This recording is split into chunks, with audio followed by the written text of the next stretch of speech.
মনোযোগের শর্তাবলী বা কারণ, কন্ডিশনস অফ অ্যাটেনশন। মনোযোগের কতগুলো শর্ত রয়েছে। আমরা প্রথমে এটাকে দুভাগে ভাগ করছি। ক, বিষয়গত বা বস্তুগত শর্ত, যেটাকে ইংলিশে বলা হয় অবজেক্টিভ কন্ডিশনস।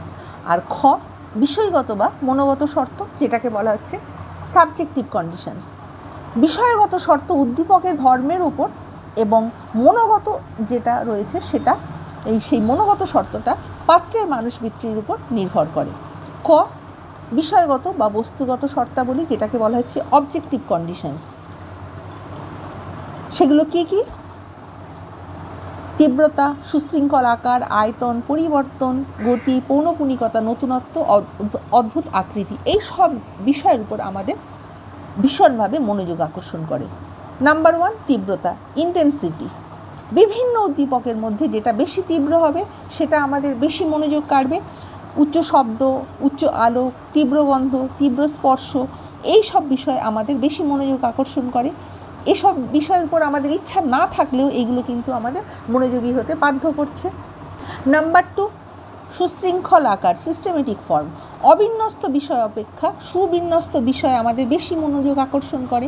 আমাদের মনের স্বভাব হলো বিষয়বস্তুতে কোনো অসম্পূর্ণতা থাকলে সেই অসম্পূর্ণ বা ছেদ বিষয়টা আমাদের মনে পূরণ করে বিষয়টাকে সমগ্র রূপে দেখা, অর্থাৎ অসম্পূর্ণ বিষয়টাকে আমাদের সমগ্র রূপে দেখার আমাদের একটা প্রবণতা থাকে।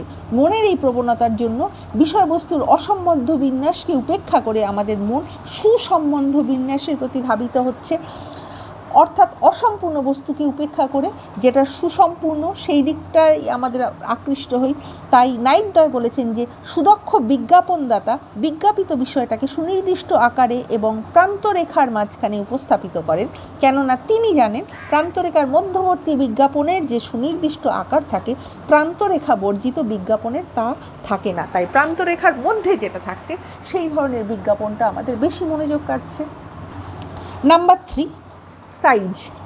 ক্ষুদ্র জিনিস অপেক্ষা বড় জিনিসের প্রতি আমাদের বেশি আকর্ষণ করে। আমরা গরুর থেকে আমরা কিন্তু মাঠে গরু চড়ছে সেইটার থেকে আমরা কিন্তু হাতিকে আমরা বেশি আগে দেখব, কিংবা ক্যামেলকে আমরা বেশি আগে দেখব, কেননা সেটা যেহেতু সাইজে বড় সেটা আমাদের কিন্তু সহজেই আমাদের মন কাটছে। তাই সুদক্ষ বিজ্ঞাপনদাতা এই বিষয়টা জানে যে খুব বড় বড় অক্ষরে তারা বিজ্ঞাপন প্রদর্শন করে যাতে সহজেই বিজ্ঞাপনের প্রতি আমাদের মনোযোগ আকর্ষণ হয়।